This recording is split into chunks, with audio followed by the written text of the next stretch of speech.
ओम नमो भगवते वासुदेवाय नमः।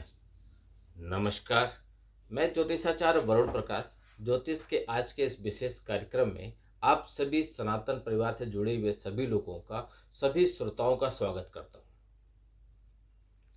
मैंने कुछ दिन पहले T20 वर्ल्ड कप शुरू होने से लगभग 15-20 दिन पहले T20 वर्ल्ड कप में कैसा हो सकता है भारत का प्रदर्शन, क्या रिजल्ट आ सकता है, कैसी संभावना बन रही है ग्रहों के हिसाब से, नक्षत्रों के हिसाब से, उसका एक वीडियो बना के डाला।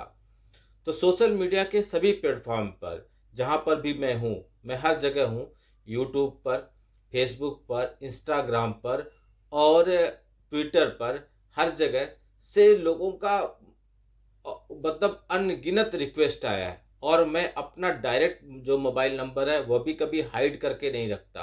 तो स्क्रीन पे चले हुए नंबरों पर लोग व्हाट्सअप कर रहे हैं लगातार कि यह जो 15 फरवरी को महामुकाबला होने जा रहा है, क्रिकेट के जगत का सबसे बड़ा खेल इंडिया पाकिस्तान के बीच में ही होता है।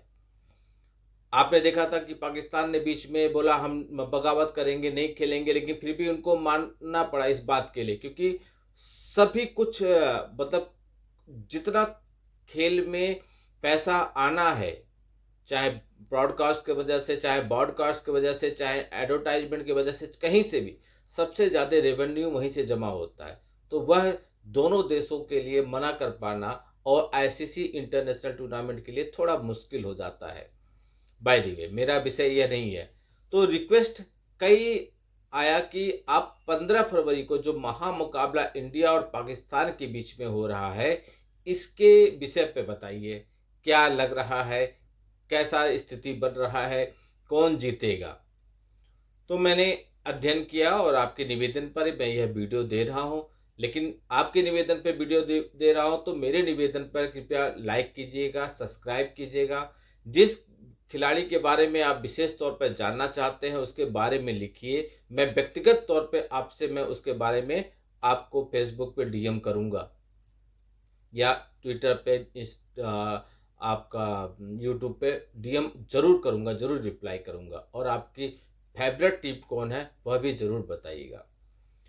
यह जो मैं आपको बताऊंगा यह पूर्ण रूप से वैदिक ज्योतिष पे आधारित है और ग्रहों के गोचर, ग्रहों की युति, ग्रहों की दशा, वर्तमान समय में ग्रहों की दशा, कुंडली के जन्म के समय में ग्रहों की दशा, नक्षत्रों, इन सब पैरामीटर का अध्ययन करके बनाया गया है। मेरे मेहनत को आप जरूर कुंडली के या जो भी मैं मेहनत करके आपके बारे में या आपकी जिज्ञासा के उत्तर दे रहा हूं, कृपया उसको सराहिए। कमेंट बॉक्स में कुछ न कुछ लिखिए, लाइक अवश्य कीजिए और लोगों तक वीडियो पहुंचाइए। तो सबसे पहले पाकिस्तान के कप्तान सलमान आगा, उनके कुंडली के बारे में समझिए।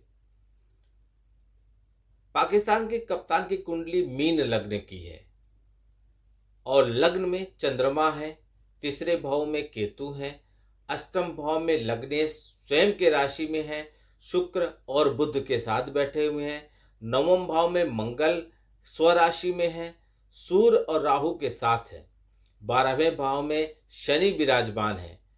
तो इस कुंडली में आप देखेंगे 3 ग्रह ऐसे हैं जो स्वयं के राशि पर बैठे हैं, यानी कि स्वयं के घर में है। जब कोई ग्रह या कोई भी आदमी अपने घर में होता है ना, तो लोग बोलते हैं कि घर में मतलब कोई भी आदमी शेरी होता है।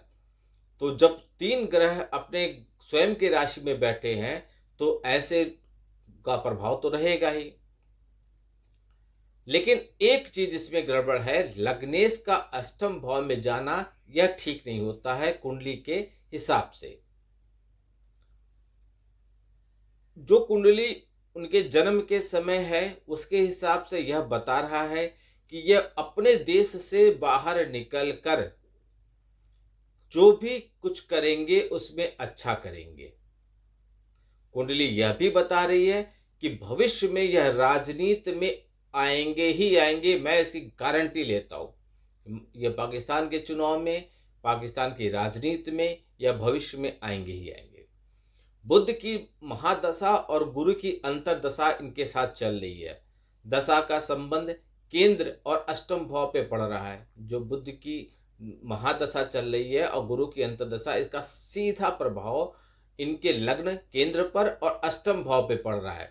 गुरु की दृष्टि शनि के ऊपर जो भी पड़ रही है, यह भी ठीक नहीं है। लेकिन जिस जगह से टीम का और जिस जगह से गुरु का सपोर्ट मिलना चाहिए, यह दो भाव थोड़ा पीड़ित हो रहा है।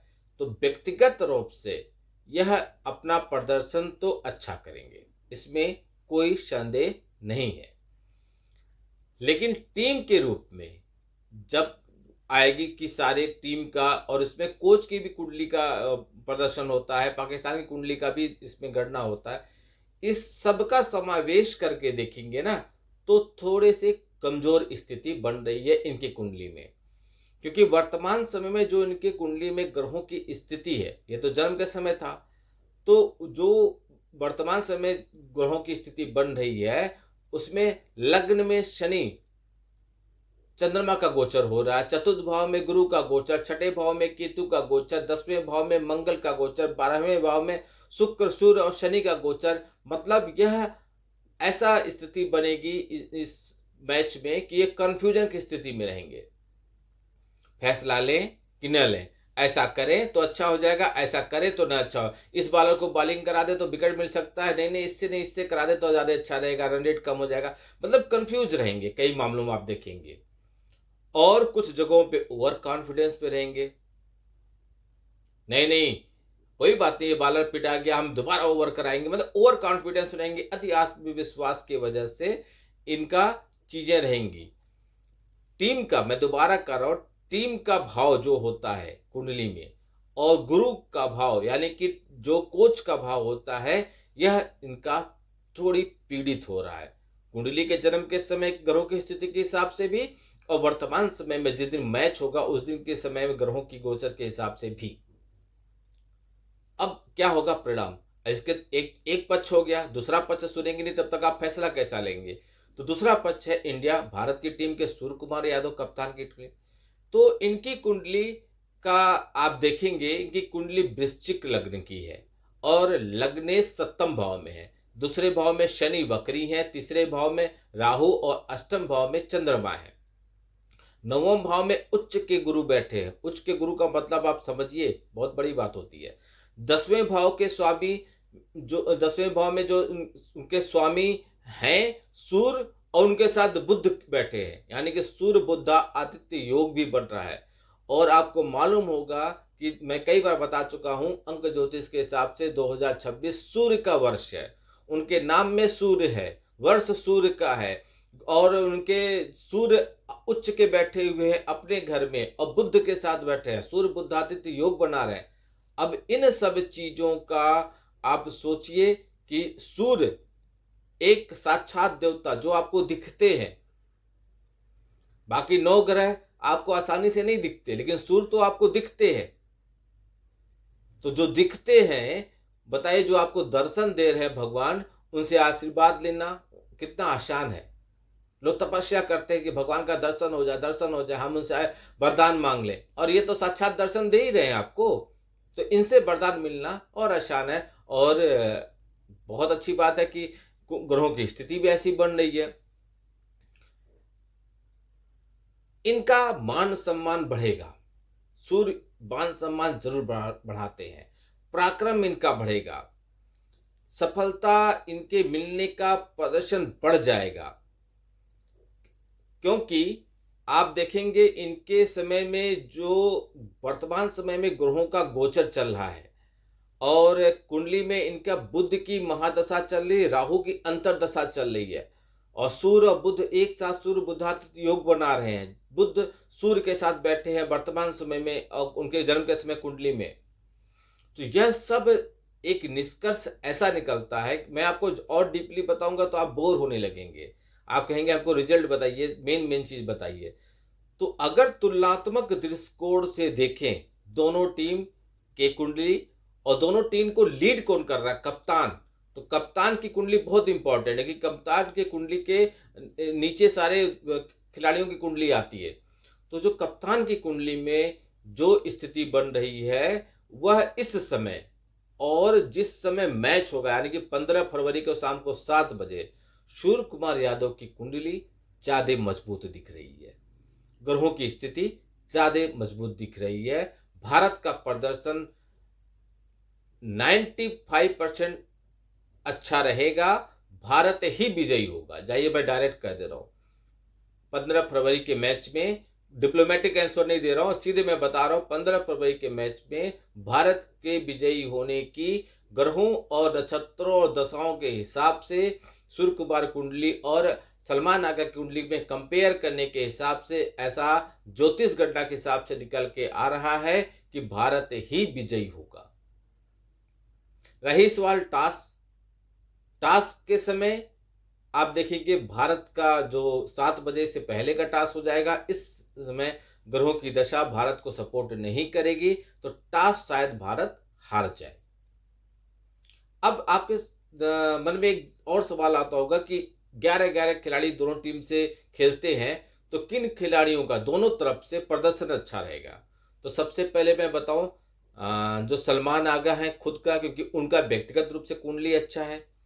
उनका वो जो टीम भाव है, जो कुंडली में जो घर टीम को सपोर्ट करती है और गुरु को सपोर्ट यानी कि कोच का सपोर्ट का भाव, यह दोनों कमजोर हो रहा है।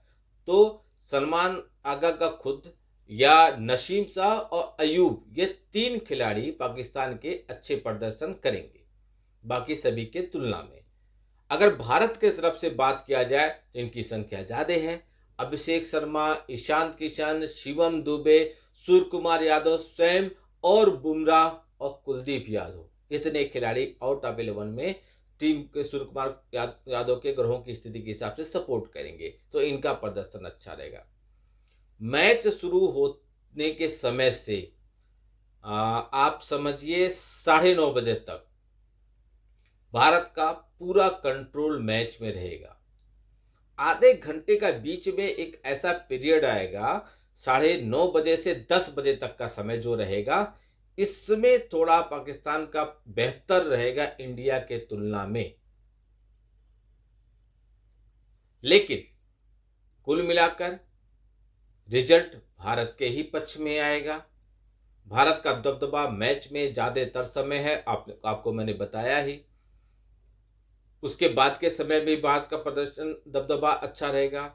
इस वाले व्यक्तिगत मैच में 15 फरवरी के होने वाले भारत और पाकिस्तान के मैच में भारत ही विजयी होगा, ऐसा ग्रहों की ज्योतिष गणना के हिसाब से निकल कर आ रहा है। आपके सवालों का मैंने सीधा जवाब दिया है। थोड़ा ग्रहों और नक्षत्रों के बारे में बताया। कुछ लोग ऐसे कमेंट करते हैं कि डायरेक्ट बताइए, क्यों इतनी चीजें लंबी बता रहे हैं, हमको समझ में नहीं आता ग्रहों की स्थिति, ग्रहों के गोचर, इससे हमको क्या लेना देना।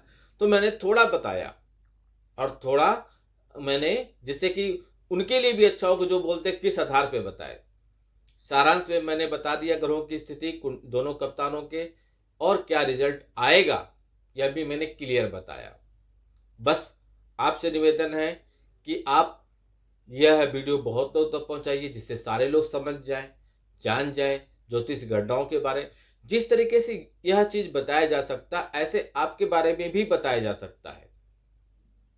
आपकी कुंडली को देखकर, कुंडली नहीं है तो आप संपर्क कीजिए, दूसरे उपाय बताए जाएंगे जिसके माध्यम से आपके भी भविष्य के बारे में सटीक भविष्यवाणी की जा सकती है। वो मैं नहीं करता हूं, या कोई ज्योतिषाचार्य नहीं करता, वह कुंडली के ग्रह स्वयं कर देते हैं। वो स्वयं बताते हैं कि क्या आपके जीवन में परिस्थितियां घटेंगी, कैसी स्थिति रहेगी। जन्म के समय कुंडली में ग्रहों की स्थिति, वर्तमान समय में ग्रहों की स्थिति, युति, नक्षत्र, दशाएं, महादशाएं, अंतरदशाएं, ऐसे कई पैरामीटर है जिसका विश्लेषण करके यह बताया जा सकता है कि आपके भविष्य में क्या होगी।